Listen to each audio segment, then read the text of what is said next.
episode of the Huge Podcast. The Huge Podcast, and I told you I was off.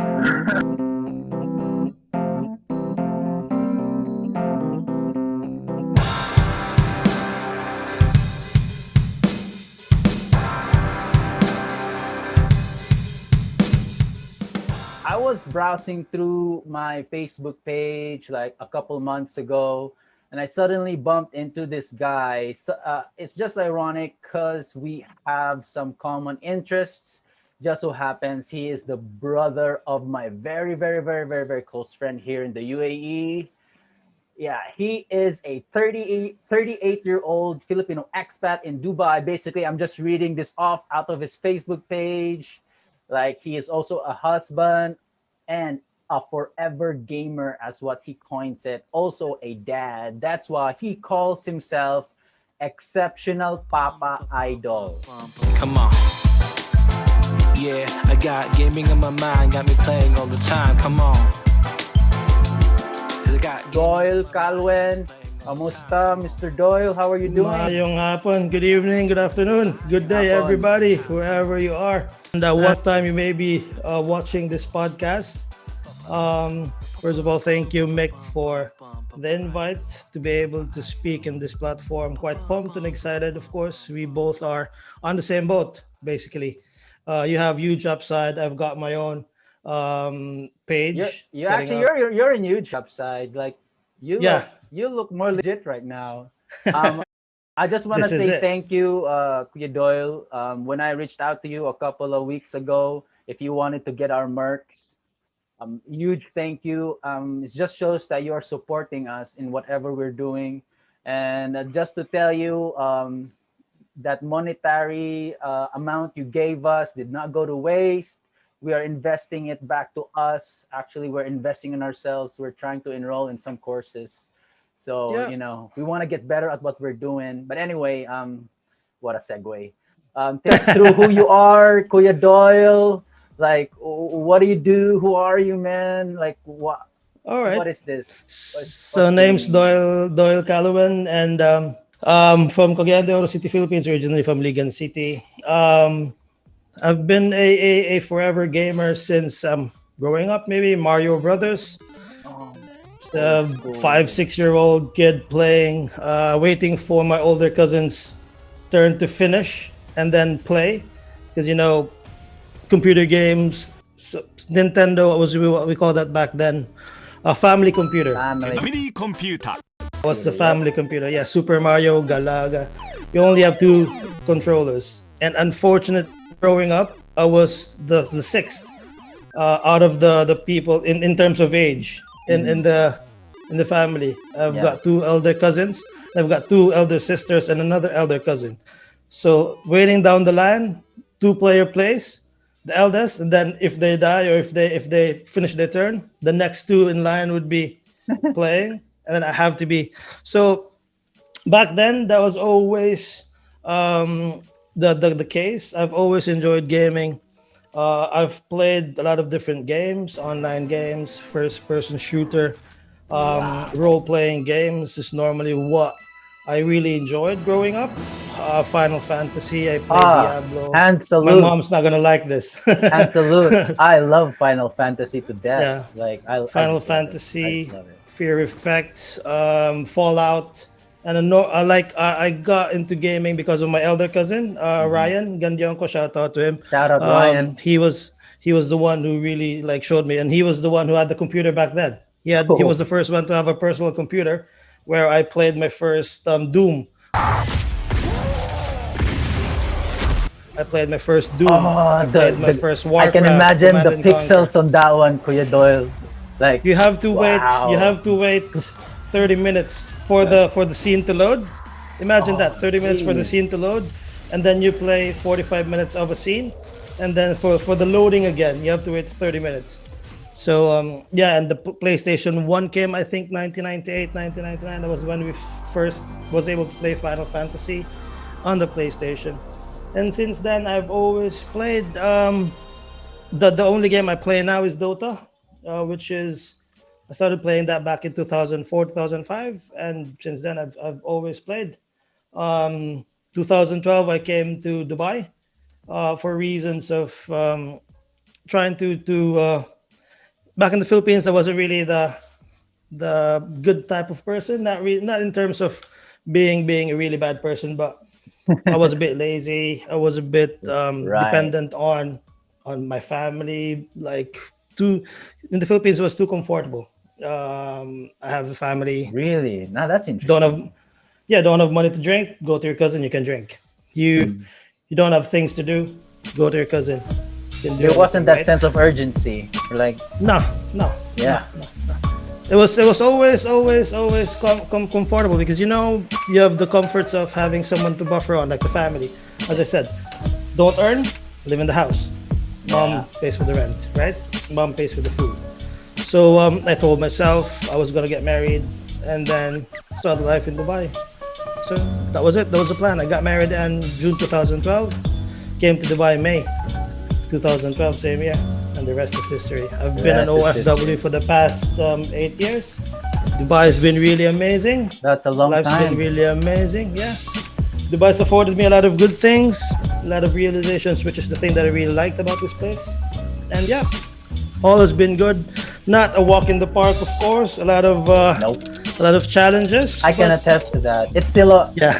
it's still not in the walk in the park for me. yeah, it never is. It never is never a walk is. in the park, but you can make it a walk in the park. Some kind of a walk, Some kind of a not walk. basically in a park, but if you enjoy the small little wins that you have and enjoy the positive things will be a walk. out of every situation, it will be a walk. Yeah. So yeah, Wow. it's been that's the background. So That's very the interesting. 2012, 2020 pandemic. Yeah, what did the you get out of lockdown. that? A lot of realizations, man. That was when I told myself to stop thinking about whether I would be able to do this streaming or not. I have always pondered about this. I would be able to buy my PC back then, maybe 4 or 5 years ago. I would have been able to, but then the question was it going to be a really good investment? Was it would I practical? be able- Yeah, this would I be? pop into mind like Yeah, this you much you would think expenditure. like you're like 37, you're back in 2020, you're already 37, like Yeah, this is for kids, like not a child anymore. But yeah. then again, like but you look at the age now, even the adults, even 50-year-old men are jumping into streaming. Doesn't really matter. Doesn't For matter me, anymore. as long as you're doing what you love to do, as long as you're 100%. giving value to what you do, then do it. I mean, and As long enjoy as it's not every affecting bit. your family, right? Yeah. As long as you're not stepping on someone else, Yes. that's what's important. And then as long as you have a balance of things, because as I said, this is not an easy endeavor. It took me speaking to my wife really and explaining to her what I'm getting myself into for her to understand the financial. How did she go through that? Like what? It was no, I was she always knew I was a gamer. Even when we were dating, I've played Silk Road Online. So She knew that I had. she knew the consequence coming in. Like Yeah, no. she'd be married. She didn't know about the streaming bit. She knew I was really I've been a gamer all my life. As I said, we dated before. I had my laptop on 24/7, having a bot run with Silk Road Online. It was like when we go out on dates, I always check on my friends, my cousins to see if my character is still in the game. And she knew that. I always had the balance on that. When we came to Did she Dubai, see it like as a jealous mistress? Like here's that laptop again. I'm gonna throw that laptop out of the window one day.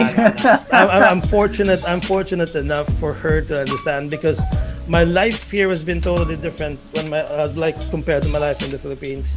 When I came to Dubai, I became more of a homebody, if you say that. In the Philippines, like You don't you never get- sit still at home. You don't go out as much. Like that's the total opposite of what an expat should be like. Like you know, Yeah. OFW expats here, like they like to go out, go to hikes, trails, Nope. go to the beach, go someone mean- out and drink.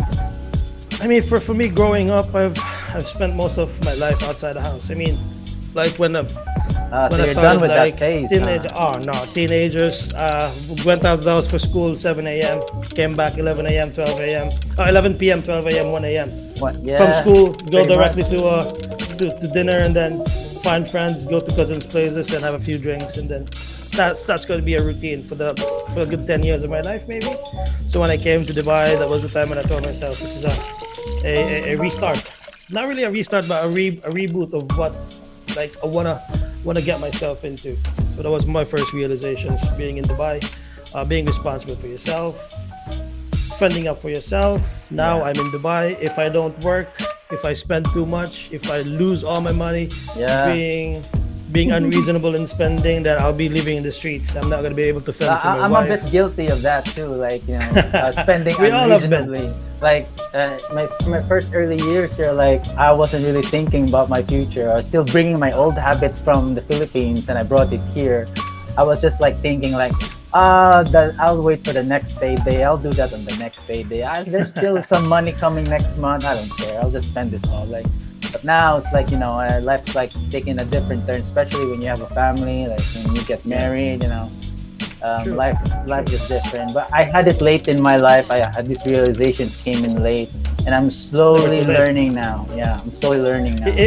If you realize that and you're still alive, it's never too late. Absolutely. That's the reality. Absolutely. So, I heard it somewhere, late. Kuya Doyle, like, you know, you can't compare chapters with everyone. Like, this guy, personally, you are in a different chapter right now in your life. I'm somewhere in chapter 20 or chapter 15, maybe. It's different for everyone. And we're writing different books. Yeah, of course. I don't regret a single thing that I've done. You know? That's the important thing. I just noticed, like, you have like a tight-knit family. Like, you and your cousins are like brothers and sisters. Like, I also noticed that with your younger brother. Shout out PJ, was my very, very close friend of mine. Yeah, and I would not be surprised why he loves gaming too. I think he got that off from you. That guy is like Counter-Strike god. Yeah, he plays better than me in Counter-Strike. In Dota, he plays better than. It normally is the case, right? You have a younger sibling doing the same thing that you do, and he becomes better than you. It's just I mean, it's just the way the things would go up. But you're correct. We have been a really close-knit family growing up. We have always practiced seeing each other every week on a Sunday. That's nice. We normally spend the evenings in our grandparents' house back in the Cagayan de Oro RER subdivision. Mm-hmm. So we as a family, my mom's like siblings would always go there, and we enjoy the dinner there. It made us really close. That's why you see us treating our cousins like brothers and sisters, and right? you can see PJ the same way. How I am to PJ and how I am to my cousins is the same way my cousins are to us, and that is just the way that we were brought up. Even my uncles and aunties don't feel like they're uncles and aunts. Like, we feel like speaking to them, they're like our second parents basically, and that's how they treat us as well. So very fortunate to enjoy such a bond and such nurturing from a lot of parents, should we say. Right. Thank you for taking us through about who you are, Kuya Doyle. I'm just very curious, you know, like I look at social media, I see a lot of my favorite favorite people, like celebrities, banda dudes that I look up to. They're all into the gaming streaming now. So how about you, Kuya Doyle? What inspired you to start? Okay. For me, gaming, when I would speak about the things that I love. I like playing basketball. We've played basketball before. Yeah. I like playing Dota, which is a game that you play with other people. I'm in a band. So forgot about that I enjoy collaborating. I mean, and in the music, for example, I enjoy the blend of the bass, the drums, and the guitar. Basketball, I enjoy most being the point guard, because I would love to be able to pass you the ball and you score the basket. I don't care if I don't score. Yeah. If I'm able to pass you the ball and you make a basket, that's why I love playing with PJ, because I know his game. Yeah, because he'll give you a lot of assists, because you know it's going in. He can score. He's a finisher. He knows how to score. Yeah. And we played a lot. When he was growing up, I brought him to RER Phase 2 to play with the rough people that we play with. Mm-hmm. So that's where he learned basketball. Then he grew very tall, and I was like, okay, I can use you, because I was a point guard. I've always been a point guard, so I just told him, okay, build up your body and play the slashing game, and he was always the good slasher. So basketball, I enjoy passing the ball. I enjoy the team aspect, and gaming as well with Dota. It's a 5v5 game, and it's a lot of collaboration between minds, a lot of collaboration skill-wise. True. And that is why I enjoy. You and need to I've have always, the tank. You need to have the int. You need to have the damage. Who does the damage and stuff. Yeah. And even if you bring 5 really good players together, if they don't play together, they won't win, right? No chemistry, so that won't is, win. yeah. Same with basketball, right? If you don't play as a team, you're not gonna win. Same with the band. If you don't play together, you don't find that common thing that you want as a band, you're not gonna play good music. Or you might play good music from external ears, but you guys making the music won't enjoy it, right? Because you don't have that like enjoyment, or that you didn't hit that mark that you wanted to hit. So gaming has always been for me about like interacting. I've always loved interacting with people. I've always loved speaking with people, and that's why I don't really mind having these conversations, because I love to talk. Thanks, yeah. So even in the office, even in meetings, I love to talk. So gaming. If you see me in my games, I always talk. I don't just shut up and play the game, right? I talk to my teammates. You talk in I our tell dialect. them, You talk in our national language. I talk to the people watching the stream. I talk to my teammates. It's because that has always been in basketball before. I've always coached our teams, even if you ask PJ, my cousins. Like when we play together, I've always been like more of the coach of the family. Even when we joined the ball club, we had a team, the blue team, or the Gunners that we call them. I've always been like one of the playing coaches, should we say? And I've always been vocal about things that I think. I'm not really saying that whatever I say is right, but I'm not also ashamed of saying things that I think is right? So when I play the game, can help. When I play the game Dota, when I play the game basketball, when I'm in the band, I'm always vocal. I always talk. I like that bit where you pick off each other's brains. Like when I play Dota, I ask him like, what are you planning to do? What items are you buying? When can we attack? When can we back? Like when we're playing basketball, like what play are we playing, right? Yeah. What are your strengths? Should we try a 2-point shot, or should we try zone defense? Should we play man-to-man defense? Can we? And a lot of that aspects, and that what really brought me the enjoyment in gaming, especially in Dota.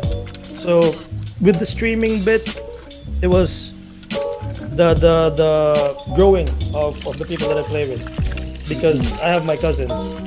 PJ I used to play with before. He's not playing because he has a lot of things to do in his plate anymore already now. So I always play 2 to 3 hours a day, even without streaming before. On a nightly basis, I play 2 to 3 hours a day. So I told myself, why not grow the community and grow the list of people that I play with. And as you can see, I play with different people. I play with sometimes 17-year-olds. And I can see your community there. It's starting to grow. Like, yeah, wow. It is slowly. And wow, I'm really enjoying the support as well that you garner. It's not easy. It's not short. There's no shortcut to that. It's a grind. But for me, I'm just enjoying every bit. Every game I play, it's the same as the next game I will play. I enjoy absolutely every bit of it. Why do it if you're not enjoying it? Right? I don't see any viewer. I don't care. Yeah. I play the way how I am playing is the way I will play. It's already a win situation. Duh, I do this. I'm playing already. I do this for me. I'm happy. The biggest win no one's watching. Yeah.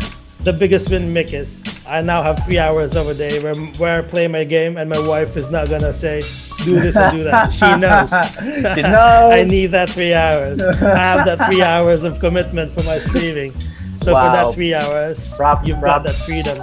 Props to your wife for being so understanding. I've been on and off gaming. Like, I wasn't really a gamer growing up, but I have played some games like what you said, RPG. I'm a huge RPG guy. I played a lot of RPG in my life, finished a couple, and did some Dota back in the days, but I kind of fell off the Dota bandwagon. Mobile Legends, no. Dota 2, no. Okay. Dota 1, just Dota 1. That was 15 years ago. 15 years ago, that was college, and then life takes a different turn.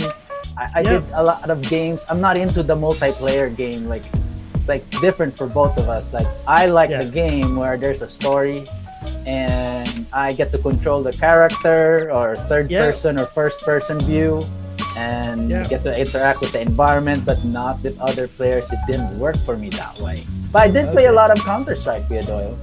So like with that kind of background for me, like I'm just a mediocre gamer, like on and off. Okay.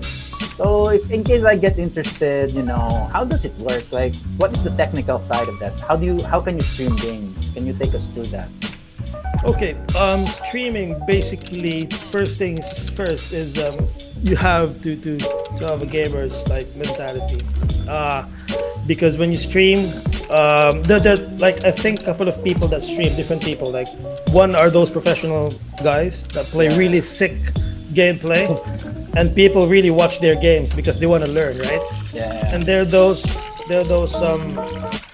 variety show type of gamers with which they have this dancing, they have this like singing and stuff on the streams, and that's people their still style. watch that stuff. Oh yeah, and it's their niche, for example, and that's how they get their viewers, right? So we have our different niches. Yeah. But one thing is common between all of those streamers is the game that they play, and basically the enjoyment that you have. You might be playing a role-playing game, it doesn't matter. You might be playing a multiplayer game, but you always will have your viewers and your followers because, for example, you just said now you're not into that multiplayer type of a game. Yeah. But you're into that role-playing game, which I did before. I played Final Fantasy, I played Diablo, I played I played Silk Road online for a good year of my life. That was 24/7, 1 year of my life played Silk Road online. So it was the same principle, right? And if you can see someone plays Super Mario streaming, someone plays Dota, someone plays Call of Duty Mobile, someone plays Mobile Legends, and they would always have those viewers, right? Because if you want to stream, you just gotta have the passion about gaming, the enjoyment that you bring, because that was what's gonna draw the person that's watching you. Like I didn't start my streaming to be as vocal as this. I wasn't that really confident about like the gameplay and stuff. I was just playing, enjoying myself. Tried to really communicate with people that are gonna drop by in the stream. But then you people would see that I was a 37-year-old guy still enjoying as much as this 15, 14-year-old that I'm playing. I think that was your niche. Moment. What the hell's a 37-year-old guy streaming? He's 37. Yeah. That would make your viewers say like, if he can do it, why can I? Like, that was the first thing that caught the eyes of the bandas that is part of the community now. We've got Kim, Ken, Brennan, and a lot of these kids that watch me because they can see someone that is older than them. They can look up to. The thing that I love is really that you just said it right there. They look up to you and the other things. They ask you questions about life, not just Dota, and you're able to nurture them and advise them on things that they can do. Nice. And that is what really. And I've got the supporters. Like for example, I've got my wife's good friend Chris Tonkin. I've got this. I think these people, Coco and Kiking from the US. They know my younger brother PJ. They're Gabalas. They're twins, Gabalas twins. They're in the US, and these are like the elder statesmen of the community.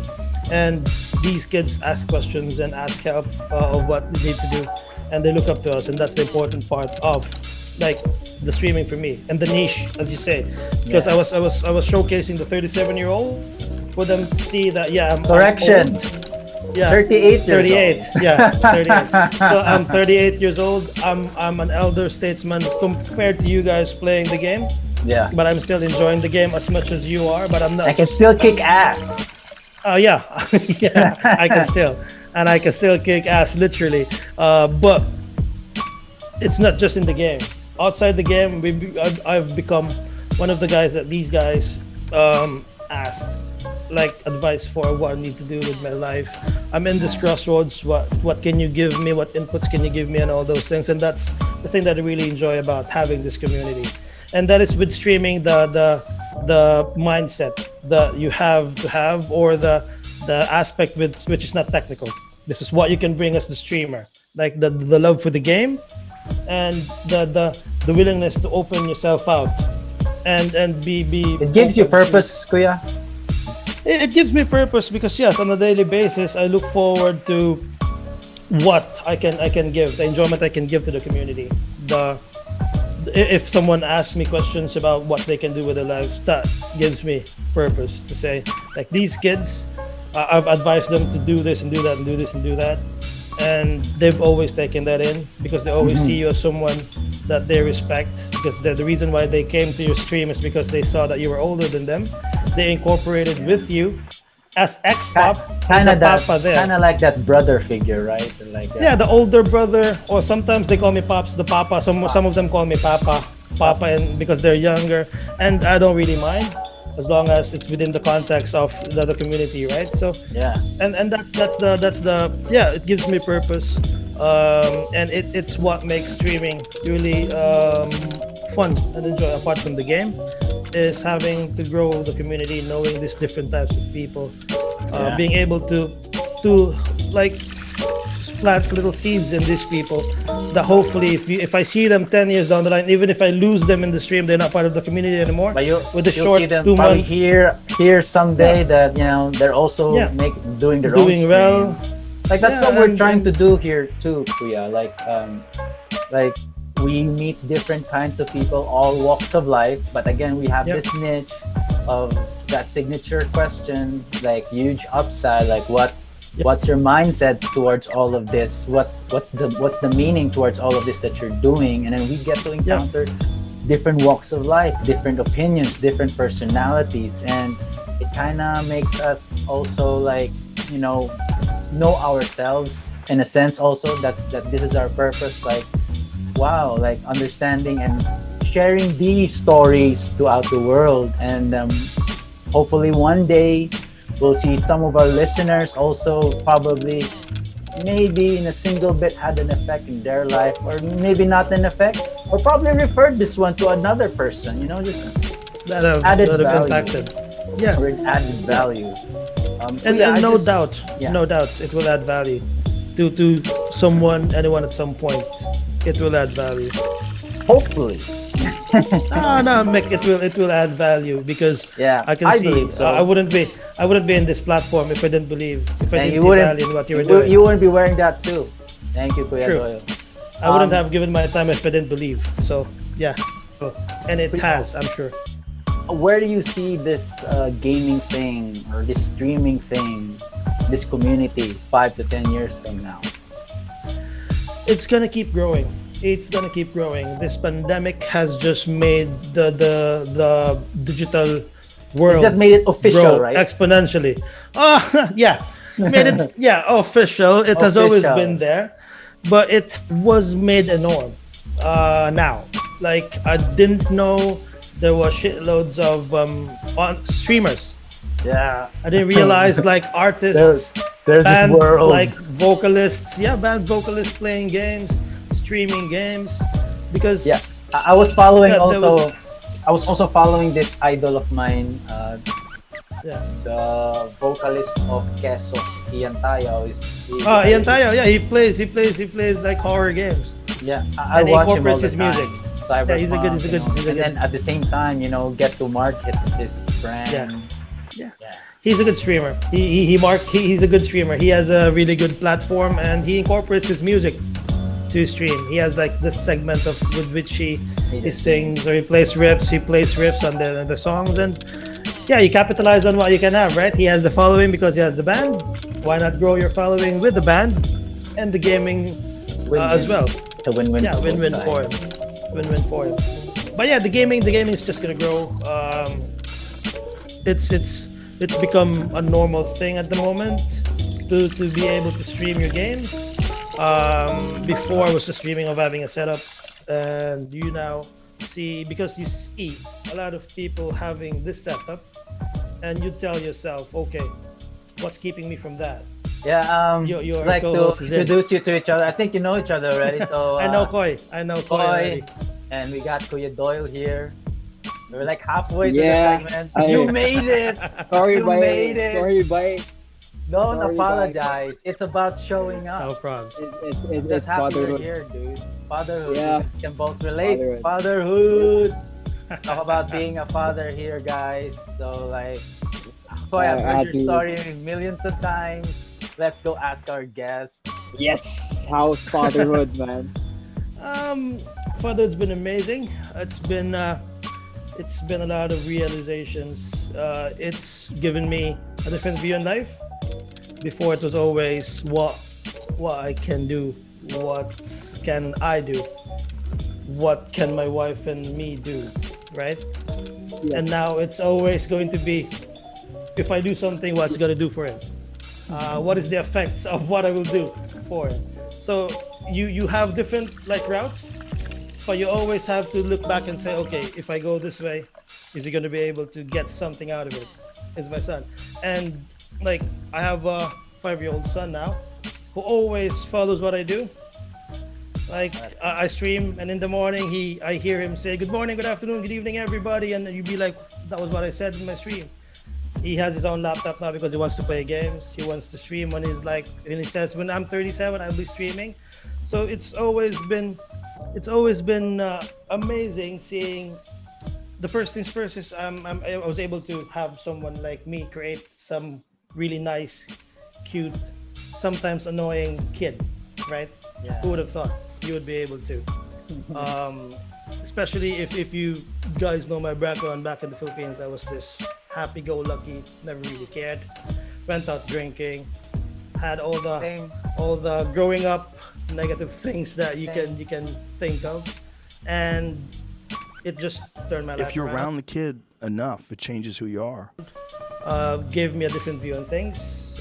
I'm more responsible, more sensible. Sometimes can be irresponsible, but when you have a son, it's always going to be about your son. Sometimes the wife tells me, why does it always have to be about him and not us? But that's just the reality. We become secondary to our children. Right. Ourselves become Yes, secondary. indeed. Amen. Kids comes first. The future comes first. Yeah. The future. You always think about what also I can relate from fatherhood is you always think in advance. Every action you do with it, you always think about if it's gonna benefit 2 to 4 your steps ahead. kids. Right? Yeah, man, you have to plan ahead because it's hard when everything's unplanned. It's super chaotic, and Yep. being a parent makes you worry a lot. You worry. You become anxious. Yes. Yeah, true. Very true.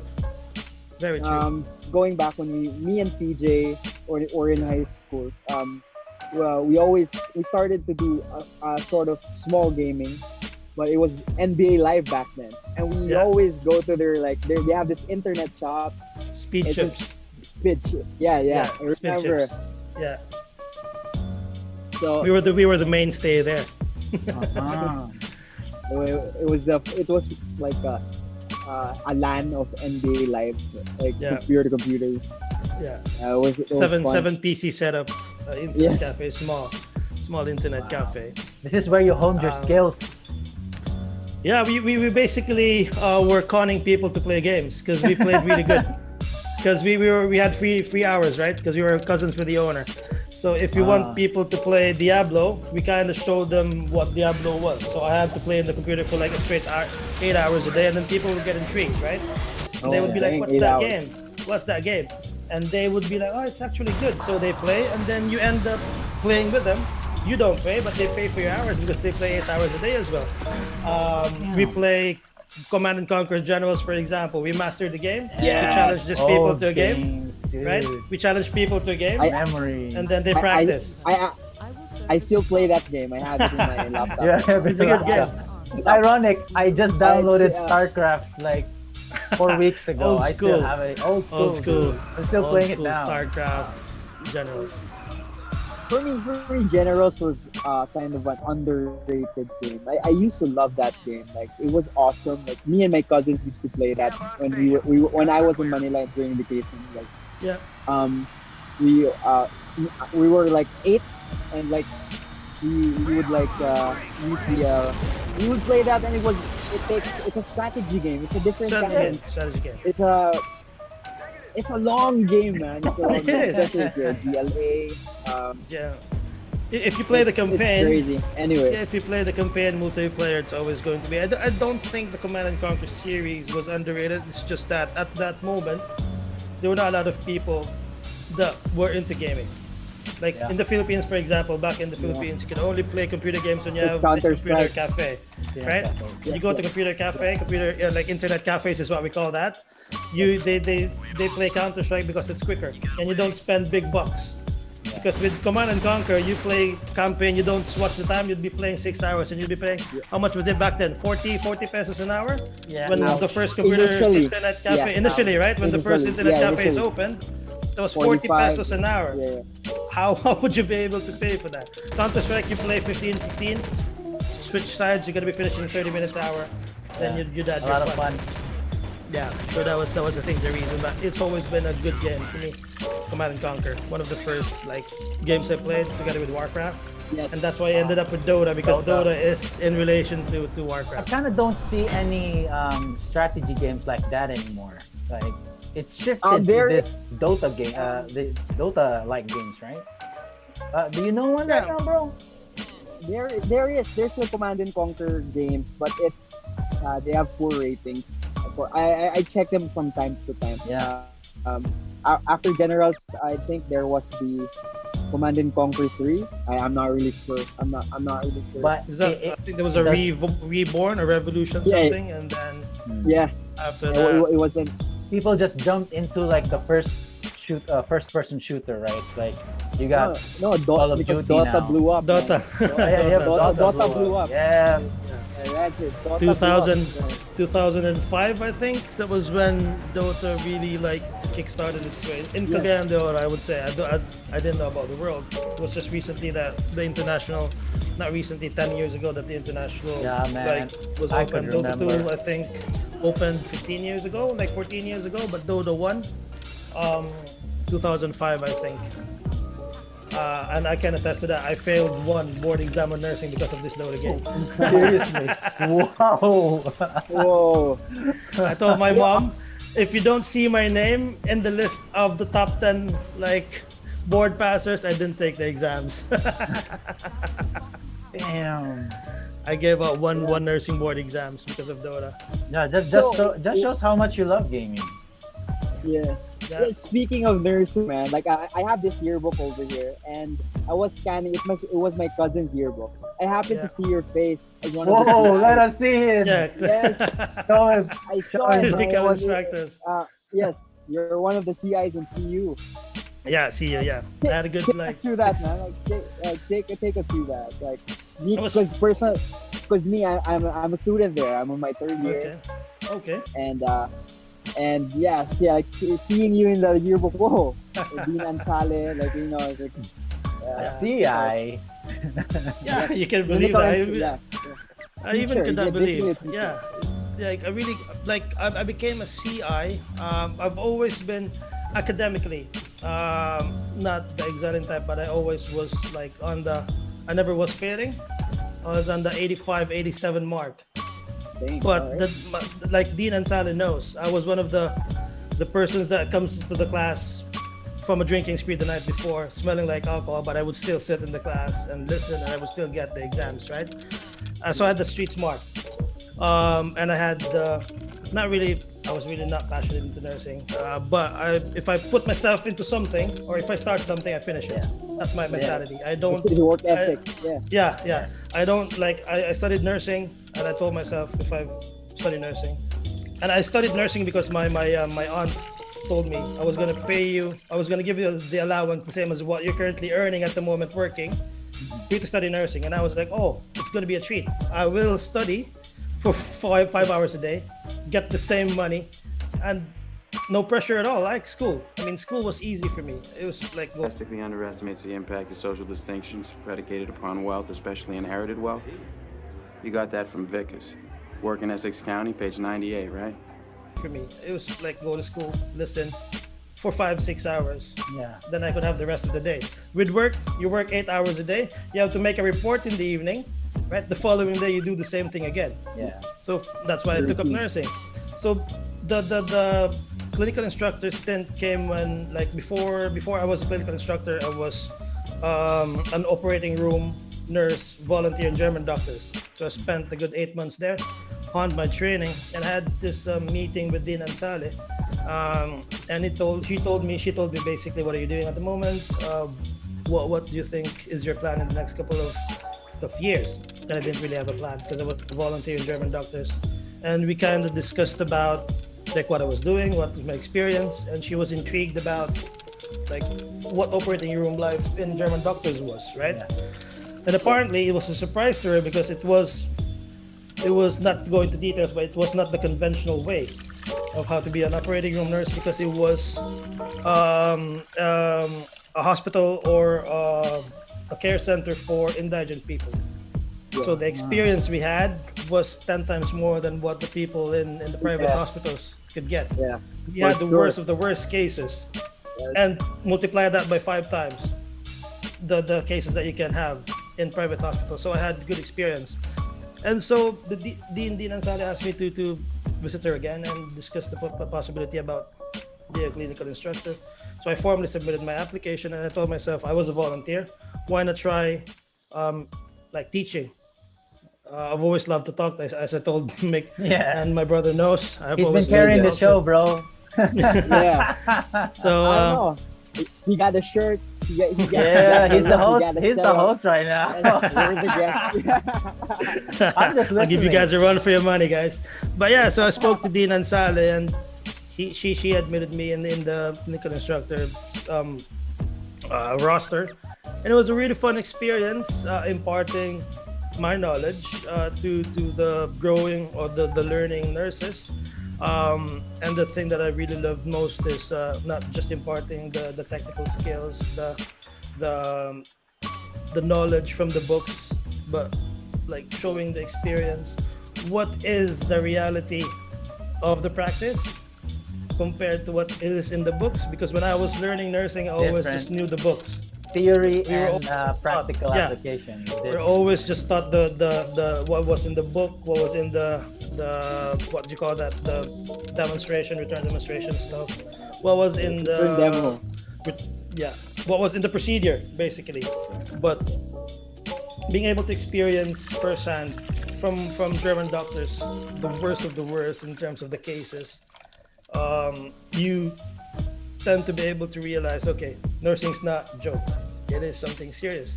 And if you want to, you put your mind into it, you won't survive. Put your heart and mind into it, you would flourish as a nurse, because it always has to be both.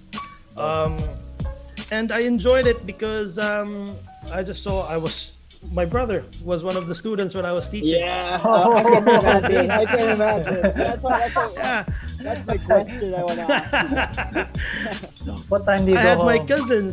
What time I had do you my finish? cousins. Let's go I have a coached drink my after. brother. I coached my brother's basketball team in nursing. They were the champions back then. Yeah, they were the champions. I heard about their stuff. My brother would attest I'm more strict to him than my other students. For sure. When he became one of my students with a rotation.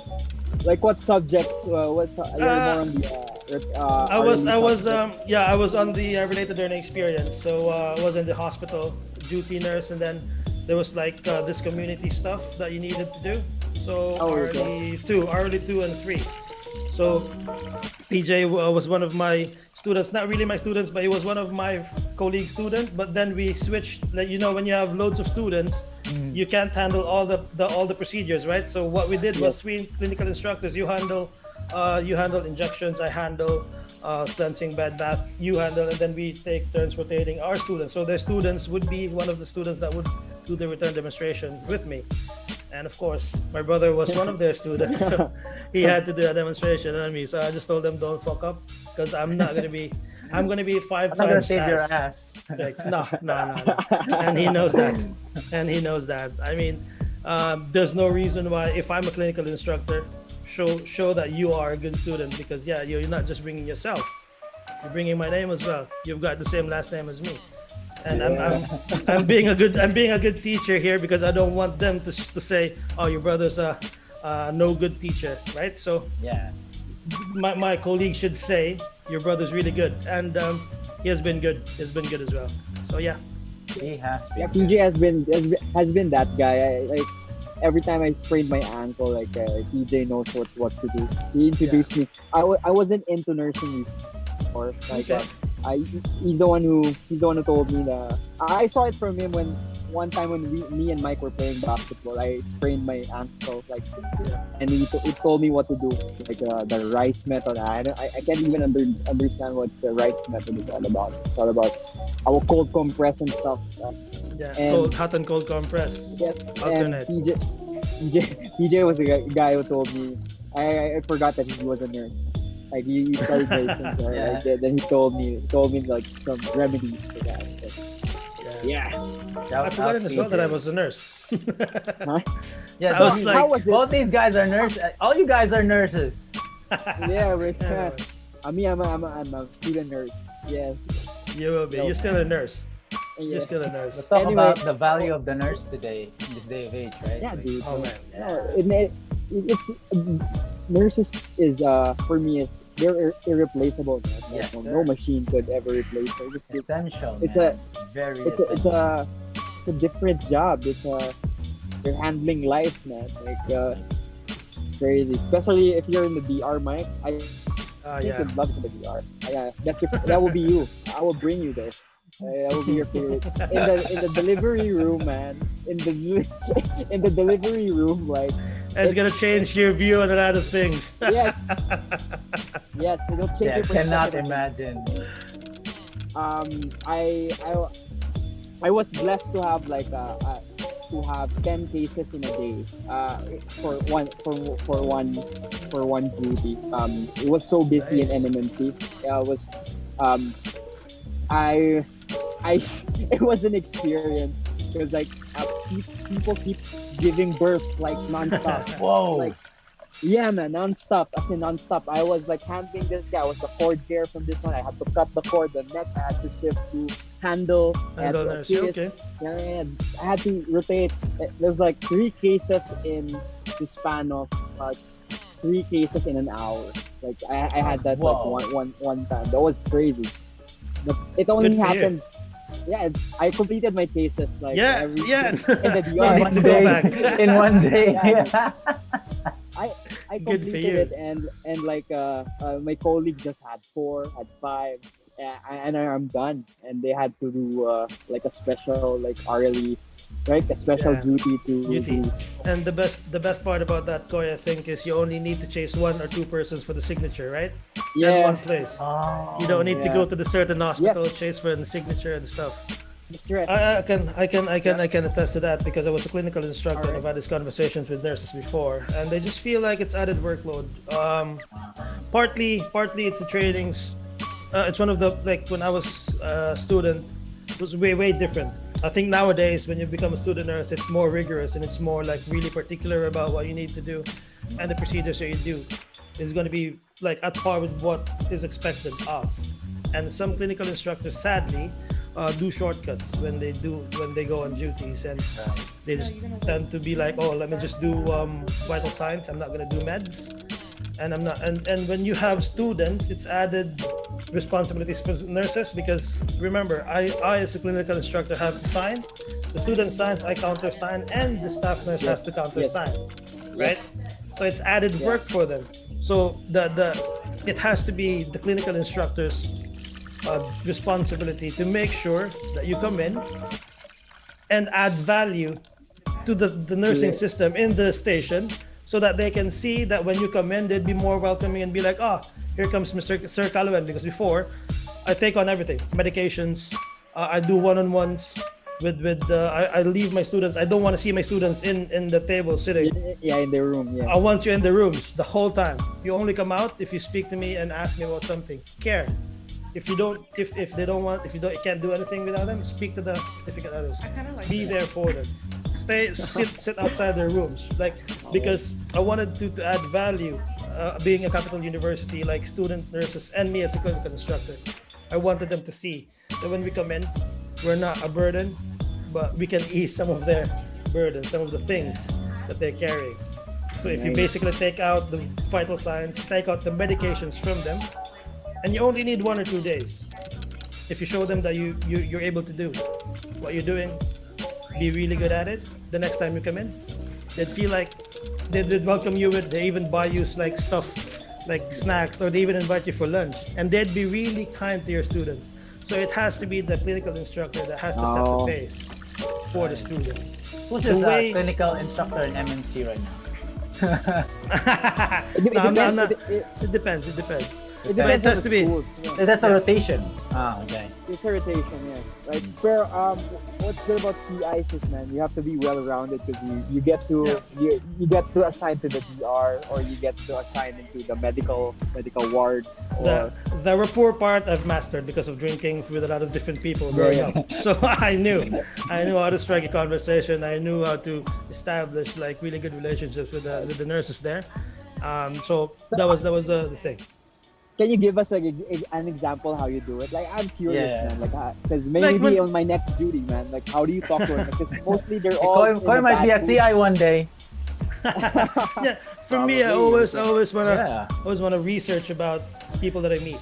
Like if I am, for example, going on duty, for example, in CU before, I needed to know someone in there, right? Right.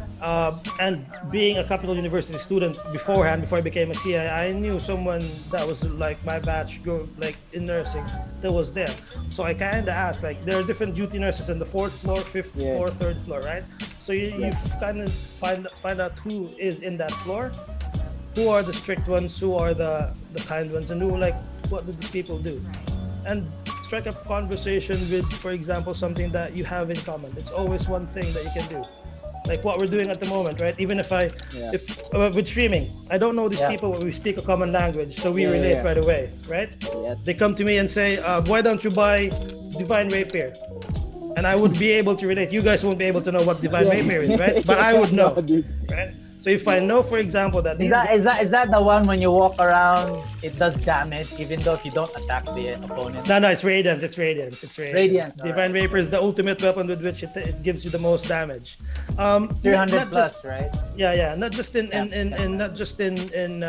gaming perspective or in nursing perspective. In everything you do, in the meetings that I do, I'm not just a gamer, but I also am a Southeast Asian Net and Business Development Manager for the company I work with, which is a recruitment company, and I meet like British nationals, Saudi nationals, Emirati nationals, and they are CEOs, managing directors, and all those sorts.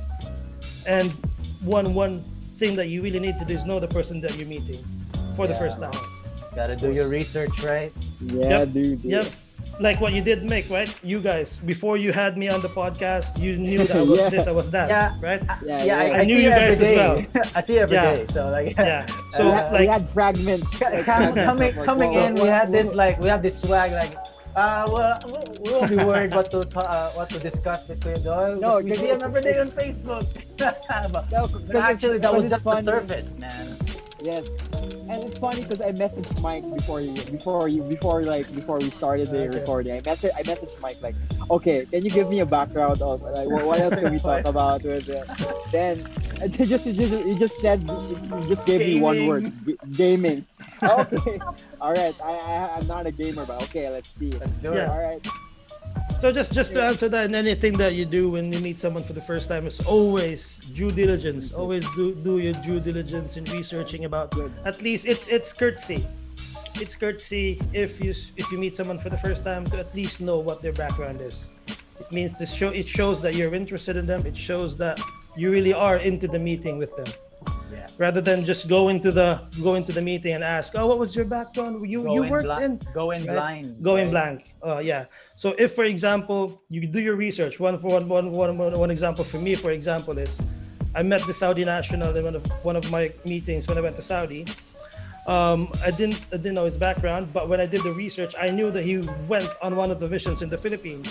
So that was one of the things that I was really able to dig deep into and made me close the deal.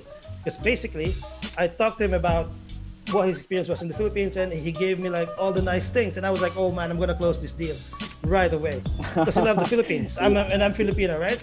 But that just one line in his LinkedIn account showed me that he did a project in the Philippines, made me find something to tap into and say, oh, let me capitalize on this discussion. So in the meeting, tapped on the, oh, I also saw that you went to the Philippines for a recruitment drive. How was it? And then they started talking about, oh, it was really nice. The people was really nice. They were friendly. I had an amazing time. So that was okay. Something that relates me to something really good, right? So not just business-wise. Recruitment-wise, we're not talking about any scam, are we? No. It's a legit recruitment. It's a headhunting. It's executive headhunting for that we do. It's the headhunter, right? They do that. They look for like open positions. They find the people who fit. Basically work with the big companies, and they basically tell me, Doyle, I need a CEO for our business in Saudi Arabia. Find me the best candidate you can find in, for example, the UK, in the US, like a manpower, like you supplying. No, it's a headhunter. It's a headhunter. Manpower is more of the bulk ones. Like for example, if I want site engineers, I have 100 site engineers required to Saudi Arabia. Find me 100 site engineers. This one is like niche, specific, really sought after, specific. Yes. Like for example, if Pepsi would come to me and say, I want someone with experience in beverage, in a companies as big as Pepsi or Coca-Cola, you only have those two, right? And if they say, I want someone with experience in Europe, so you speak to every Coca-Colas in the European areas, find that guy, refer that to them, and that's how you make your money. Headhunter. Yeah. A lot of talking a lot of talking again. Damn. Mad props, man. That's nice. Thanks. Anyway, look, the transition from how did you know that what was the point when you realized okay, I'm done with nursing? When was that? Like, how did you exactly feel? Okay, when I came to Dubai, 2012, I wanted to become a nurse because that was at that time my strength was. I had the most experience in nursing. I taught nursing. I studied nursing for a good 3 years of my life. So I felt really confident about nursing. The sad reality is when I came to the UAE, you wouldn't be able to work as a nurse if you're not DHA licensed. You don't have like the experience, like the without the overseas experience is fine. too. No, without the experience is fine, as long as you have the license. The sad reality is, for you to obtain a license, you have to be a resident in the UAE. Really? For you to become a resident in the UAE, you have to work, get your employment visa, and get the residence visa. So what I did was, I told myself I'm going to work any job I can find, get me a residence visa, then get your and take the exam. Yeah, take the exam, right? So I applied for any job. I was offered a role in a mall to sell stuff for MMA fight shop. I can always remember that. There was an offer sent to me, and I was gonna accept that. Yeah, I was gonna accept that, and my wife just didn't. She was like, she cried.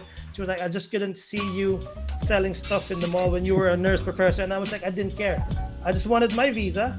That was a stepping stone for me. So I was just like, oh no, I'm gonna work this. I'm gonna take my exams and I'm gonna be a nurse. After the first job is always the stepping stone, right, Kuya? Yes. Yeah, no, but it ended up for me. The first job was 7 years, a 7-year stint, because I didn't take that job. I didn't take that job. My wife said, give it 1 more week, please, and I didn't take that job. The following day, I was called in for an interview for one of the recruitment companies here in the UAE, and I interviewed for that. And that company basically took my mind off nursing because I learned a lot. For me, if I do something new, I get excited about what I can gain for myself, what I can grow with. Yeah. Like what value I can get out of that. And my Brits, my bosses were like British, and they had different ways of managing people. They wanted to empower you. They would be like, oh, nice. I'm a Filipino. And that's always the case with the British guys, right? They always want to give you this confidence. Being Filipinos growing up, we always see Caucasians as, like, we have always viewed Caucasians as someone superior, yeah? Superior, sir, ma'am. It was different because when I first met this guy, Paul, he said, don't call me sir, I'm not a knight. Call me my first name. Call me boss. Name, right? Don't call me boss because I hate being called the boss. Call me by my name, Paul. And he was the owner of the company, right? So that was when, and he always have told me, unless he's the person that pays you, always put yourself, like, where's the camera, on the same level. No, don't put yourself inferior to them. I am putting you on the same level as me, and I'm the one paying you your salary. So when you speak to someone else on the phone, he may be a CEO of some new company. you are always going there as an equal, not as someone that would say sir, boss, or whatever. Because the moment you do that, you come in as an inferior, they control the conversation, you're not going to close the deal. Yes. And you kind of need that too, nice. you know? Like, when you're about to Yeah, close that is the value that I really got from that boss, because he told me two things I got off him is that always see yourself equal to everyone else that you speak with, and you don't ask, you don't get. Ask for this gift, and it shall be given you. You don't do, you don't achieve. That is what he told me. Nice. Because I had questions like, would I be able to do this? Can I do this? Because he was giving me like responsibilities, and I was like, I'm still 3 months into the job, and you're adding more stuff to me. Do you think I can do this? And he was like, do you think you can do it? I was like, I think I can. How would you know if you can do it? He was like, maybe if I do it, I try. So if you don't do it, you'll never know if you can do it, right? Do or do not. There is no try. And you'll Nice. achieve. It made you answer And- your own question, man. That's Yeah. nice. Yeah, so do and you achieve. You don't do, you'd never achieve. And he was like, if you want something out of me, one example is the salary increase. We Filipinos are always afraid to go to our bosses and talk about the growth plan. What when can I get? What can I do to get a salary increase and all those Right. things? And it was like, if you don't ask me, I'm not gonna give you. So if you feel like you've done good, come to me, ask me, and I'll tell you if you've done good or not. Then you're not gonna get anything. But in life, if you don't ask, the answer is going to be always a no. You ask, you might get a yes. Seek, and you shall find. So I bet Even in if you know- 7 years, Kuya Doyle, you've asked like every 6 months. No, I've the first 2 times I got promotion, I didn't ask. I was too shy. The next one, I knew what was coming You 1 year down deserved the it, line. Yeah, I knew like the plan. Like for example, after the second promotion, so we laid out the plan. I discussed with him openly. Okay, if we hit this, if the company gets to these heights, what is my role going to be? And we knew the expectations from my end to theirs and their ends to mine. So when we got to the height, no questions asked. They knew it was like the discussion, and they've always given me that. That's why I stayed 7 years with that company, and that's what made me forget nursing. And I'm still I'm working for a different company now, but it's still in the recruitment. And that company, no matter like it's closed out now. Unfortunately, the bosses had some like personal stuff. You know, I didn't meddle with that. They had to close down. They had to let me go suddenly. But whoever I am now in terms of my job, they were like my parents professionally, because they honed me to be who I am now. I even couldn't imagine me facing a CEO of, for example, when I went to Saudi Arabia, I met the CEO of Nestle in Saudi Arabia. And who would think like a guy like me would be able to sit in an office as big as maybe my whole apartment with 3 guys watching, waiting for him to say, I want tea, give this man something, because that was their culture in Saudi Arabia. But those guys taught me a lot of things. They made me who I am professionally today, and in my life I apply those things as well, right? With streaming, if I didn't start streaming, I wouldn't have known that I could do streaming. Wouldn't have known that I could grow a community, because all these questions will come, right? Yeah. And one thing as well is don't like, pardon my French, but don't give a fuck about what others would say. Yes, indeed. Like, do it for your own gratification, as long as your family is backing you up. And you're not stepping on anyone. Yes, Right. not stepping on anyone. Yeah. Don't give a fuck about what others would say. That is what I would say, because those would be just hindrances. If you ask for validation from someone else, you're doing yourself a discredit, because the best critic of yourself is you. The best evaluator of yourself is you. So if you say yes, you can do it, and always do it. 100%. Always do it. Damn. 100%. Like, Kuya Doyle. Kuya Doyle is like the extension of the YouTube side. No, it's just those insights are very, very useful, man. Like, Sir. and knowing and those experience, like having those kind of bosses that empower you. That's so nice. Yeah, that's like, because here it's different. If you have bosses here, it's always like like Rank you and know, file. you're Yeah. here, it's ranked Sir, like that. yeah. Sir, You always are the officer, inferior. even though Yes, you don't. sir, you- ma'am, sir. And we people- touched a little bit on earlier about fatherhood, and I think Koi was the one who said that it's always going to be thinking about the future. One thing I would add to that is yes, we think about the future, but always value the Yes, now, present. the journey. Yes, the present. Yes, I'll the give journey. you a perfect example of that. Yeah. And it was a first-hand example. I had a really bad health ordeal 2 years ago, 2018. Prior to that, me and my wife were saving up money to take my son to another country, right? So before that happened, we were not really going out. We saved up money instead of buying stuff. We had to really be stingy and hold the money because we were planning on a trip. The trip was supposed to happen 3 months down the line, but it never happened because I got diagnosed with cellulitis. I had an operation in November and January, and we had to spend all those money that we saved, and we were in debt after that because I had to bring Yeah. my parents here because I had really bad anxiety. Mentally, I wasn't really stable, and I couldn't have my wife fend for me and my physical problems as well as me mentally. Yeah. So all of those things went out like the window. Like we did after he that here ordeal. already? Yeah, He he was was here here. already. And there was one. Yeah, he was one of the. It was 2018 that I had the operation. 2008. Out of that experience, I realized that whatever it is that you plan, it's not just going to be the way that things are gonna unfold, right? So yeah, whilst it's important to always look at the future, prepare for the future, we always need to enjoy the now because after that, that was where I valued relationships even more than money, than what you can buy or where you can go. And after that, a couple of months down the line, a year down the line, this COVID-19 happened, which was even more a validation of what I had realized when I had that health ordeal. Because yeah, COVID-19 basically took away everything that we can have and we can enjoy.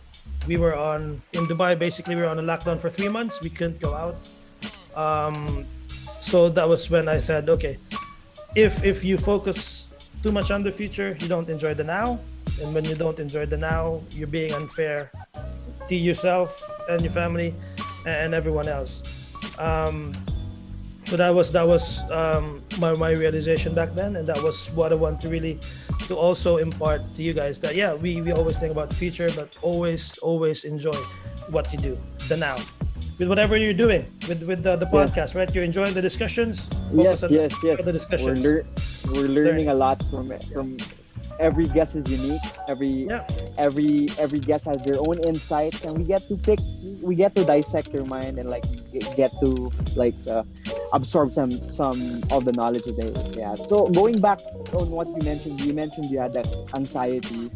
Yeah. And how were you able to recover from that? Like from that experience, like what was your mindset going to you? Wow. Yeah, I had anxiety related to my procedure because I had an operation in November, and then I was told I was okay. Then after that, 1 week after, I had to go back. No, before the operation, I was diagnosed 6 or maybe 4 times. Went back to the hospital, admitted. Oh, you're fine. Go home. After 4 days, my abdomen's painful again. I had to go back. Readmitted. Oh, you're fine. Go home. And after a few days, go back. So I wasn't really sure if I was okay. Then I had the operation in November, and that was when my anxiety was worse because I felt like I was gonna die. I felt like I wasn't gonna recover. I felt like a complication would happen down the line after my operation. Yes. I was really anxious about that. I had basically every 2 days a trip to my surgeon, and mind you, which was 2,000 pesos every day fare going to the hospital and back to the house because of my anxiety. I had to see a psychiatrist here. I had to take, I'm not proud of this, but I gave in to benzodiazepines as a medication because I just thought my dad wasn't wasn't happy with that. My mom wasn't, my wife wasn't, but I told them I needed to recover because I'm gonna have another surgery in January, and I'm not getting sleep because of my anxiety. So I had to tell them like I don't want to take these medications because I know I'm a nurse. I know the implications of taking this. I know the bad possibilities of things that will happen if I give in. Well, at But I least had to, so I the could sleep. training from nursing came into play. Like, that was an advantage. Yeah. Knowing all these. The bad thing about if you're a nurse is that you already know you get That the was the implications. That was the anxiety. the knowledge, man. The knowledge. Yeah. You already know. The doctor was something is operating me. He had an open surgery, and I pictured myself being on the table, seeing my stomach being on this part, my intestine on this area on the table, and all those. Were you conscious? No. I was out, but I did that kind of an operation more than 50 times in my nursing career. So I knew if that was the operation, I can see my own intestines like, it was going to be here. My lower intestine is going to be there. And I knew what they were doing. I knew how they anastomose like organs. I knew how they cut the bleeders and all those things. And I knew the complications. So that was what added to my anxiety. Oh, okay. So I thought it was the other way around. Sorry, just came in. Had a call. So, because you know a lot of things. Yes. And if you don't know a lot of things, you're just being told, you're gonna have a surgery. Everything's gonna be fine. You'll be okay. Yeah. If you're a nurse, and that's how these doctors are like. Their tones are neutral, like, right? And then like, because they don't want you to panic. They don't want you to panic. They don't want you to panic. If you're a nurse, Shut they up, would tell you don't do this. I know what happened. If you're a nurse, they're gonna tell you don't do this because if you do this, it's gonna be X, Y, Z. That are the possibilities, and you take that in. Yes. If this happens to an organ, when we close, if you don't close the blood vessel, X, Y, A, B, C, D, E is a possibility are that's affected. gonna happen. Yes. You have all those knowledge, and that's gonna. You always think about if you have a pain in this part, you'd be like, maybe the anastomosis was opened, and all these things, and that added to my anxiety. And how I coped up to that after the second operation. I was still on anxiety. I was still not so sure about myself. I had the first operation in November. Had to recover for 60 days. January 2018, I had my second surgery. I had my parents and all those things, so the support system was really good. So how I coped up with this was talk. My parents heard the same story on a daily basis, almost 24 hours a day, because I was anxious, right? Yes. I always told the story, but they just listened. They never told me no, we're wrong, or they never validated the stuff. They just listened. But when I was on medication, so while I was on medication, I was okay. I was calm. I could sleep. But when the medication wears off, you'd be anxious again. So what I told myself was, okay, I was anxious because I'm in Dubai, right? I can see the same things. That I saw when I was sick a couple of months ago. I can see the same room. I see the same road. When I go to work, I see the same train. All those things. So what I did was, I told my wife, I know it's difficult because financially we've been through a lot. Yeah. But we need a vacation, not just for me, but for her as well, because that was a bad couple of months for her as well, and my son as well, because my son was 3 years old back then. He wasn't able to enjoy stuff because I was sick, and he was always seeing me, you're sick, Papa, and all those things. We went home to the Philippines, and mind you, before I went back to the Philippines, I did not take the medication. 2 days before I went home, I did not take the medication. How was it? I was anxious while I was still in Dubai a little bit. I could sleep like lightly for like a couple of minutes, but when I got to the Philippines, the first night I slept 7 hours straight. Woo! As if nothing happened. Talk about like vacation. the change of the scenery and all the feeling of like being safe because you're home. You're home. So that was how I coped up with my anxiety, and that was where I told myself I'm okay.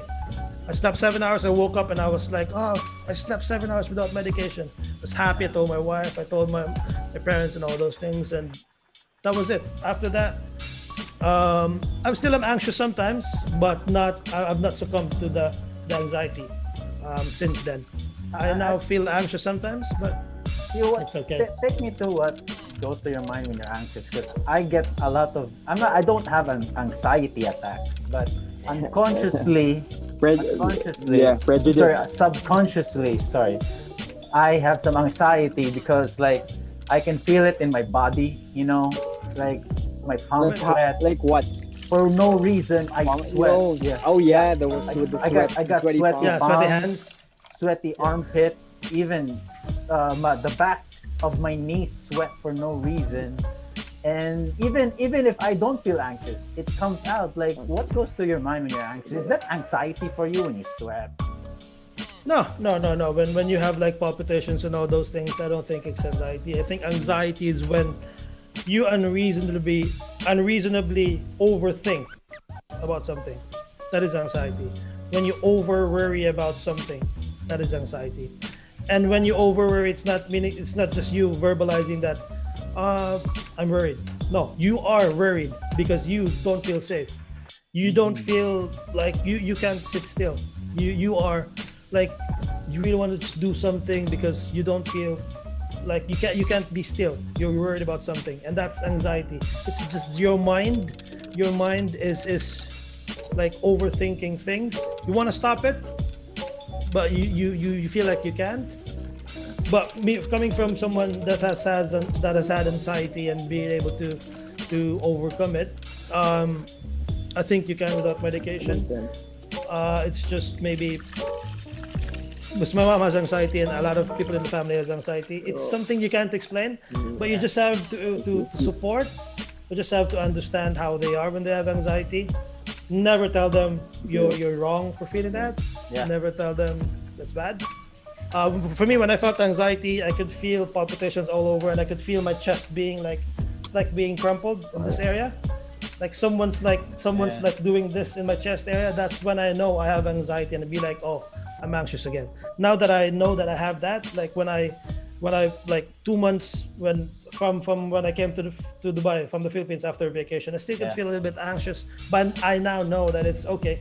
I'm anxious, and I have like opened up myself to say. Do you have control over it now? Or like... No, you really can't control. You can just tell yourself that I'm anxious. But then no matter how anxious you are, after a couple of minutes, after maybe 30 minutes an hour, you'd be fine. And during the times that you'd be fine, it's going to be more times that you're fine than you're anxious. And we have different triggers for anxiety. So for me, it can be something that worries me. Health-wise, I get anxious. Always health. How about family? Does that make you anxious? Like thinking about future? Like the irony for me now, my wife tells me I'm over relaxed. I don't get anxious about anything. Now Nice. after that, like I always tell my wife, like whatever happens to us, we'll cope. We are adaptable beings, right? Yeah. If I lose my job, I'll find another job. If I go back to the Philippines, the question is always, if we go back to the Philippines, what are we gonna do? We'll survive. Because if we're back in the Philippines, A lot of people told me that. Jobs. A lot of people told me that too. Like, you come back from the Philippines, like, what are you gonna earn here? You'll never be fulfilled with the amount you'll be earning here. Like, yeah, but at the end of the day, it's still a job. But who knows? Yeah. I might go back to the Philippines and earn 20 times more than I earned there.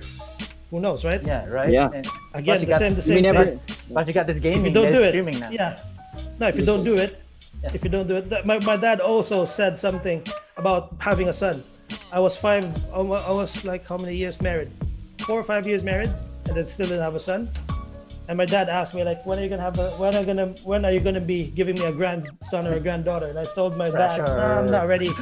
I'm not ready. And he was like, not ready? Why? I don't have the money. You're never gonna be Emotionally, I'm ready not for it. That's what he said. You're never gonna be ready for that. So if you're gonna tell me that, you're not gonna have a kid. Because mind you, once you put yourself in the situation where you're gonna have a kid, you're gonna do everything you can to fend for that kid, and you'll change the way you see things. You'll change the way you do things because yes, you will adapt. And after that, I told my wife, let's try. We tried. 3 points, mate.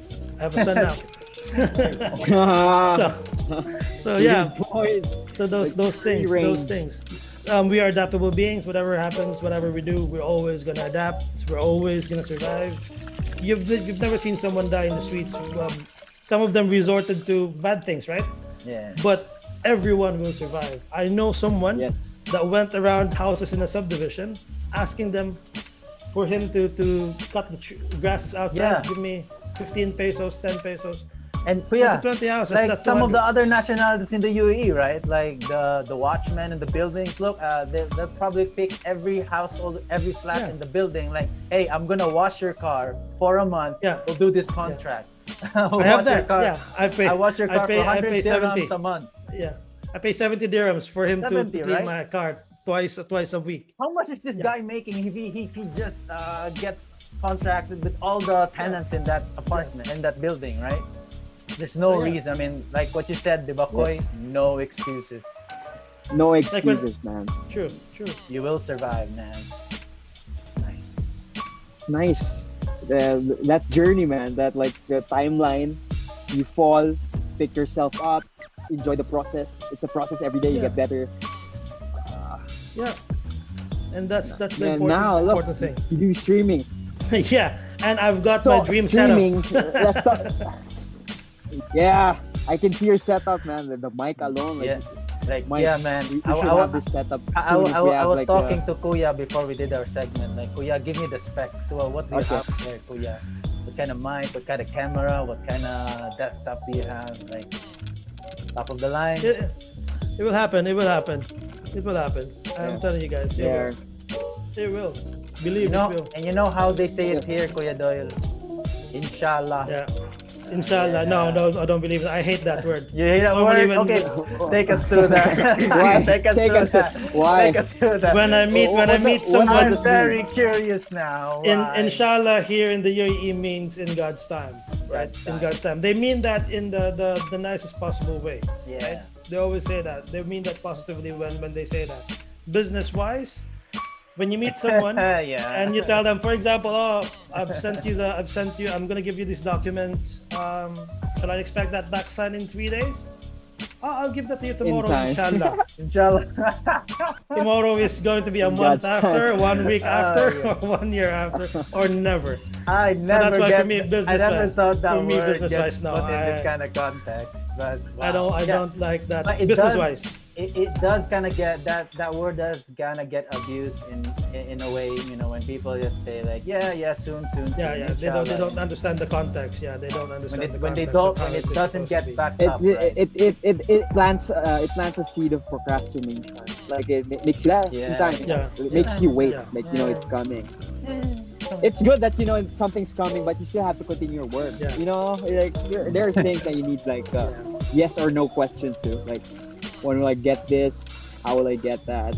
So you, Kuya, we always get to this part of the show. You know, you're even donning it now. That shirt. You know. So yeah, Respect, mad respect. mad respect, Kuya. Salamat. Yo, well, no problems, guys. Well, Thanks for now, the support. Now that you're wearing that shirt, you know, Yeah. can you come up with some kind of meaning? Like, what does that mean for you to wear that shirt, or to be able to speak out your journey in gaming? What is the huge upside for you? Like in basically life, huge upside for me is valuing yourself first and believing that you're going to be winning in whatever it is that you do. That mindset, that's the huge upside for me. Like belief in yourself, and if you're going to do something, believe that you will achieve. Go into anything that you do thinking you're going to achieve, because you're most likely going to achieve. If you go into something thinking you might fail, then you most likely will fail, because you have put yourself in a situation that you doubt yourself, right? Like, Yeah. You're am I already gonna be able to do it? 50-50. Yeah. Right? Yeah. So if you don't achieve, let yourself feel that you did achieve then when you did not achieve. Yes. But until you've done everything that you can towards that goal, before you achieve that, don't give your mind and yourself even an inch of thinking, I will not achieve it. So value yourself. That's the huge upside for me. Value yourself. Think always that you're going to achieve, you're going to win in everything that you do. And whatever happens, we will adapt, right? If you fail, do it Yes. again. Do it better. But at least you gave yourself the justice that you had 100% confidence in yourself that you're going to do something and you're going to achieve that something, right? So that is the huge upside for me. Take 2020, for example. Who would have thought that a lot of people would have gotten value out of the pandemic, killing or damaging a lot of livelihoods, right? But people still see an upside on things. Myself, Yes. I started Yeah. streaming right? That is what I started because I couldn't control the stuff outside. What I can control is what can I do for myself to make myself valuable while I'm at home, sat at home, not being able to do anything. Stream, make my gaming worthwhile. I'm gaming 3 hours a day. Make it something that could add value to someone and add value for myself as well. Because don't get me wrong, streaming is not just for the community, for myself as well, right? So yeah, I believe I could stream. I thought to myself I would achieve and I would be good at what I will do. There was bumps and bruises down the line. It never varied. It never gave me the reason to stop. That's it. And the rest is history. Now I'm on this grind, but I'm gonna keep grinding to wherever it is that will lead me. Yes, sir. 2021, and now you're so on nice. Now you're on the show. Yeah. But thank you for I'm the accepting. huge upside. Yeah, that's nice. Represent. Yep. Mike, Yes, bro. what can you take away from this from our interview, man? Like, what's the most memorable thing that you've learned from our guest over here? For you, Mike. That's just one, man. It's like 3 or more. Yeah, things just I can give me point one. out.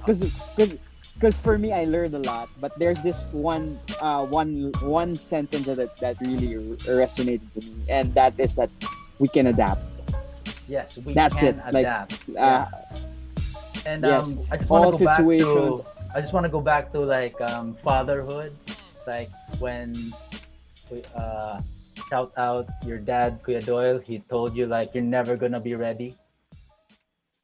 You have to put yourself in that situation. Then you will know, and then you will, like what you said, bro, adapt. I'd like to thank you guys for the opportunity as well. It's an honor to Thank you. be able to speak because Thank you. I believe in the platform, and I know, and I told my Mick earlier that you gotta touch people's lives because if I didn't believe that, I wouldn't be in this podcast. I wouldn't be speaking to you guys. 100%. And For anyone who'd like pleasure to support Papa Idol here, go to his Facebook page. I'll put it in the show notes below. Go follow his live streams. It's very fun, very entertaining. And of course, support us here in this platform, YouTube side. 2021, baby. Koy, can you close this show? Any parting messages for our audience, bro? Oh, what can I say, man? Like, I'm still reflecting on the words that our guest over here. You're I'm still dwelling on the hungover. fragmented. Yes, because that's what we're all about, man. The journey from from nursing, from the struggle, from the mindset, from the positivity, from everything. It's still layering on me. Why don't you close this show, bro? Let us close this show. Close the deal. Let's close this deal, man. All ABC, right. man, always be closing. ABC, come on, do it, All mate. right, you all. Thank you for watching and tuning in. Anyway, thank you all for dropping in on this show. Thank you, Kuya Doyle, Papa Idol. Thank you, Pleasure, Alashik guys. Dad, for showing up, man. And thanks to myself.